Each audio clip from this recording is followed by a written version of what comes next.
Today, we will discuss the first chapter on the concept of organizational behavior. The first thing we need to understand is the meaning of organizational behavior.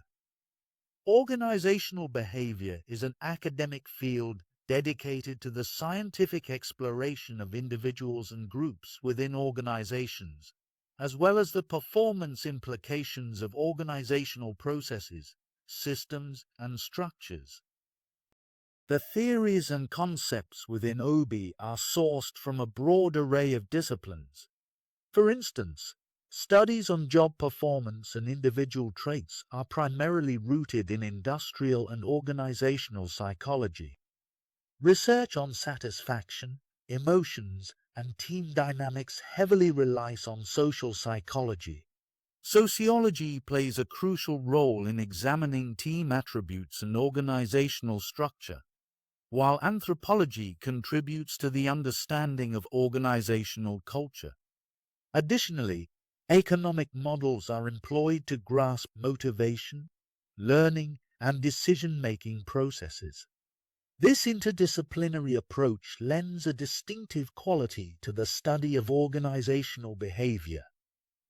Understanding the motivations behind employees' actions is essential for effecting changes in their attitudes and behaviors in the workplace. The overarching objective of organizational behavior is to enhance the performance of individuals, groups, and organizations, thereby improving the overall quality of work life. This model outlines the key topics that will be explored in the upcoming chapters, focusing on the core elements of organizational behavior.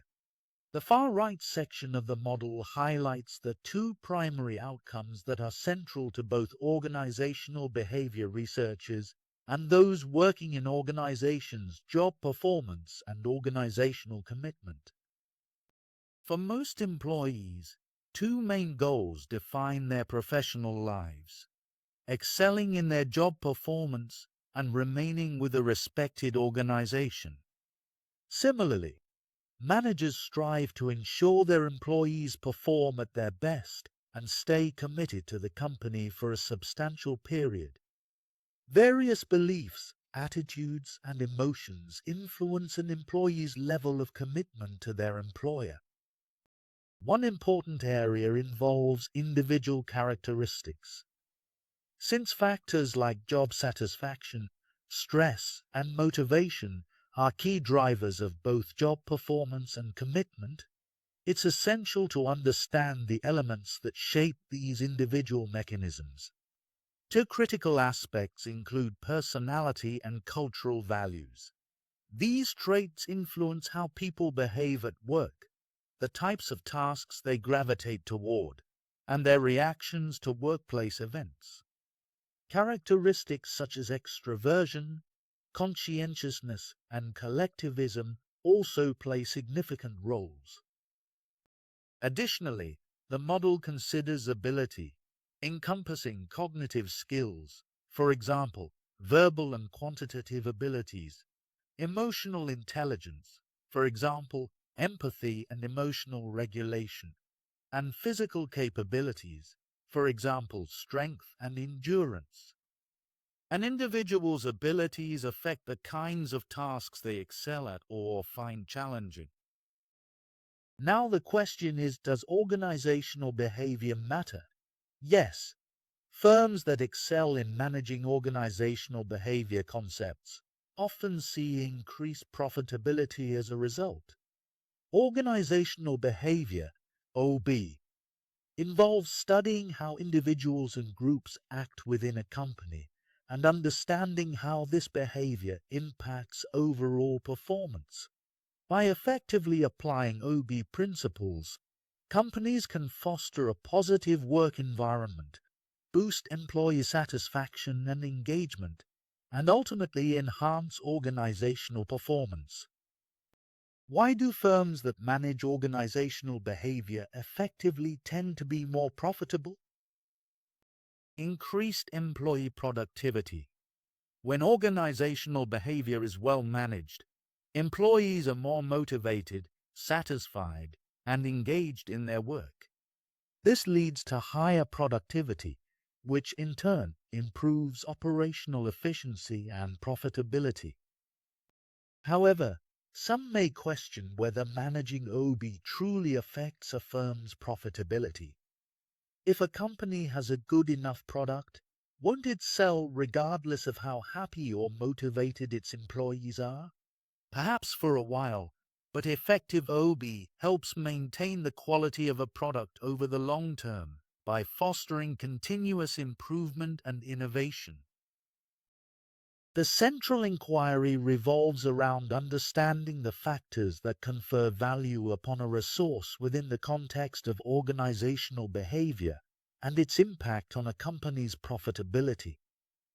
Rather than blindly accepting the importance of organizational behavior or cherry-picking companies to validate this notion, a theoretical argument that elucidates how OB influences an organization's financial success is necessary. One such argument stems from the resource-based view of organizations, which delineates what renders resources valuable specifically, their capacity to generate enduring profits for a firm. Resources encompass not only financial and physical assets, but also those related to organizational behavior, such as workforce knowledge, skills, and intangible assets like company culture and reputation. A resource is deemed valuable when it possesses attributes that enable it to contribute to desired outcomes or confer advantages to individuals or organizations. According to the resource-based view, the value of resources is contingent upon various factors, as depicted in a specific diagram. For instance, rarity enhances a resource's value, akin to precious minerals like diamonds and oil, which command high prices due to their scarcity. Similarly, talented and motivated employees are often rare, as evidenced by the saying, "Good people are hard to find." In certain settings, such individuals are exceptions rather than the norm. If top-tier talent is indeed scarce, effective management of organizational behavior becomes a valuable resource. Moreover, the resource-based view posits that a resource is more valuable when it is inimitable, meaning it is challenging to replicate.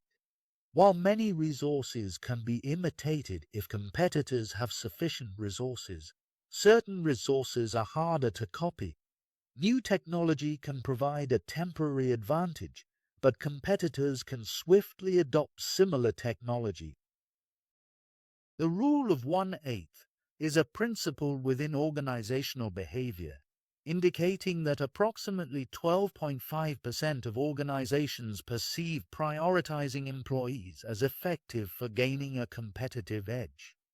Consequently, the majority of organizations do not view investing in their workforce as a worthwhile endeavor.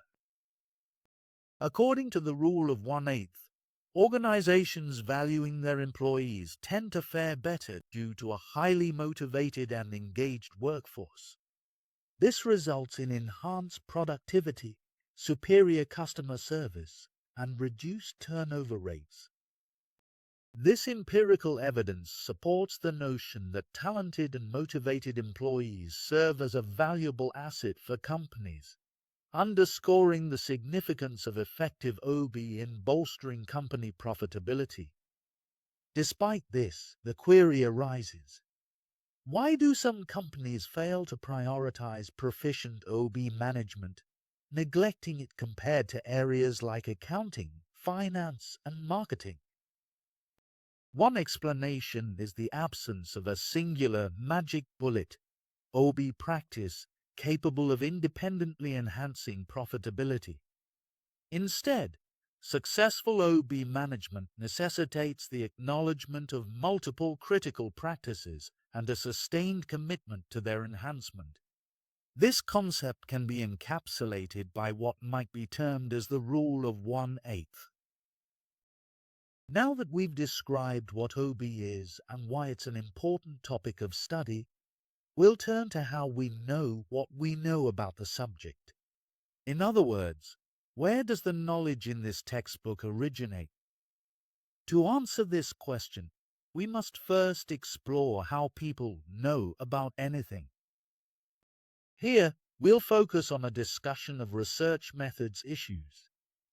This content will help legitimize the theories and findings presented in the book, provide an appreciation for the technical aspects of OB, and aid in understanding the discussion of correlations that runs throughout the book. In understanding how beliefs are formed and validated, various methods of knowing exist. 1. Method of experience. Individuals adhere to beliefs based on personal experiences and observations. 2. Method of intuition. Beliefs are upheld because they seem self-evident or logically sound. 3. Method of authority. Beliefs are trusted due to endorsement by a respected figure, institution, or source. 4. Method of science. Beliefs are accepted when supported by scientific studies that consistently replicate results across diverse samples, settings, and methodologies. From a scientific perspective, beliefs must be scrutinized and tested with data rather than solely relying on personal experiences, intuition, or authority. Scientists emphasize the importance of empirical testing to validate beliefs. For instance, considering the prediction that providing social recognition boosts work unit performance and commitment, individuals may feel convinced of its truth based on personal experiences, common sense, or the endorsement of a respected authority figure. However, scientific scrutiny demands that such claims be empirically tested to ascertain their validity. The scientific method is a structured, systematic approach used to understand the natural world. It operates as a cyclical process, consisting of the following steps. Observation. This involves gathering information through direct observation or experimentation to identify a phenomenon or problem. Hypothesis. A testable explanation is developed for the observed phenomenon, proposing how or why it occurs. Experimentation. Experiments are designed and conducted to test the hypothesis under controlled conditions. Data collection. Data from the experiments is gathered and analyzed to determine the outcomes. Verification. The results are evaluated to see if the data supports or refutes the hypothesis. If refuted, the hypothesis may be revised and the process repeated. Theory. If the hypothesis is consistently supported by evidence over time, it can evolve into a theory, a well-established explanation that predicts natural phenomena. This process ensures a rigorous and objective approach to scientific discovery. Okay, now the question we have is, what is a theory? A theory is a framework supported by evidence, observations, and logical reasoning, consisting of principles that explain and predict phenomena in a specific field. In the scientific method, theory refers to a set of assertions describing how and why variables are related, including the conditions for such relationships. Theories tell a story by outlining key elements like who, what, where, when, and why. Theories are built from introspection, interviews, observations, or research reviews. They are often depicted in diagrams showing relationships between variables. Despite their appeal, many theories are later disproven, highlighting the need for testing. Theories inspire hypotheses, written predictions about relationships between variables. For example, a theory on social recognition could predict that managerial recognition behaviors positively affect job performance and organizational commitment. Okay. In testing our theory, we collect data related to the variables outlined in our hypotheses. Subsequently, we employ different forms of the correlation coefficient to assess these hypotheses and determine if they support our theory. The correlation coefficient represents the strength and direction of the relationship between two variables. Specifically, the correlation can range from 1 to 1. A correlation of 1 indicates a perfect positive relationship, where the variables move in the same direction. A correlation of 1 signifies a perfect negative relationship, where the variables move in opposite directions. The strength of the correlation can be gauged by examining the scatter plot of the XY values. A more compact scatter plot indicates a stronger correlation between the variables.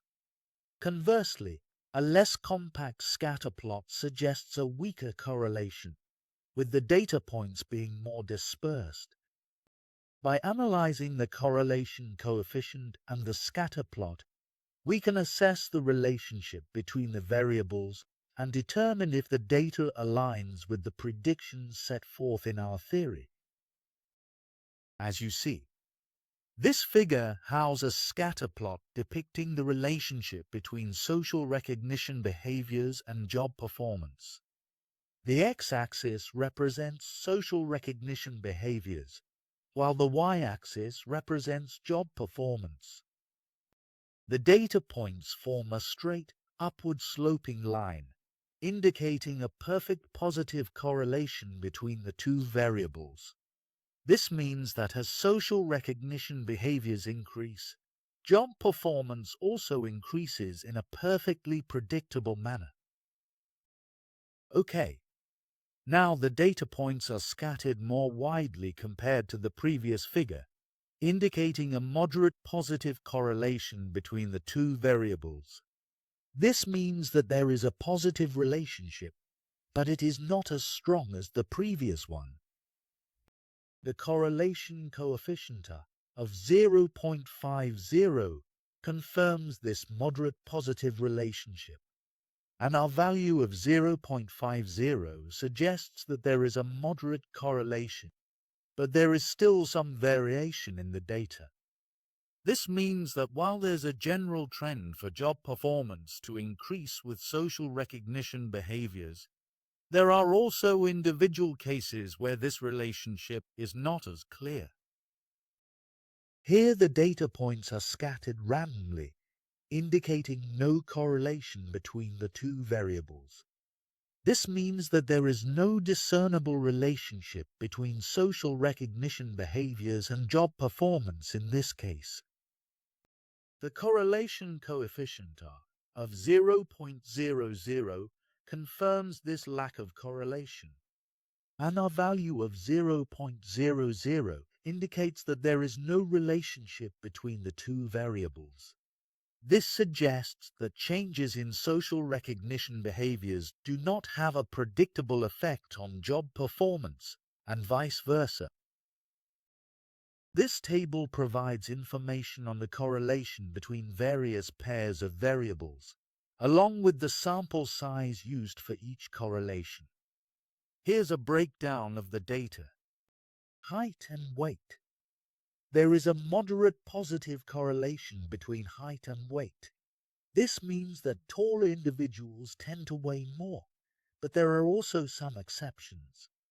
Ibuprofen and pain reduction. There is a weak positive correlation between ibuprofen use and pain reduction. This suggests that ibuprofen might be somewhat effective in reducing pain, but the effect is not very strong. Antihistamines and reduce sneezing. There is a very weak positive correlation between antihistamine use and reduced sneezing. This indicates that antihistamines might have a slight effect on reducing sneezing, but the effect is minimal. Smoking and lung cancer within 25 years. There is a very weak positive correlation between smoking and lung cancer within 25 years. While this correlation is positive, it is very weak and does not definitively prove causation. Coronary bypass surgery and 5-year survival. There is a very weak positive correlation between coronary bypass surgery and 5-year survival. This suggests that coronary bypass surgery might have a slight positive impact on survival rates, but the effect is minimal, and other factors likely play a significant role. It is important to know that correlation does not imply causation. Even if there is a strong correlation between two variables, it does not necessarily mean that one variable causes the other. There could be other factors influencing the relationship. The sample size is an important factor in interpreting correlations. Larger sample sizes generally provide more reliable results. Thank you for watching. If you liked this video, please like and subscribe to channel.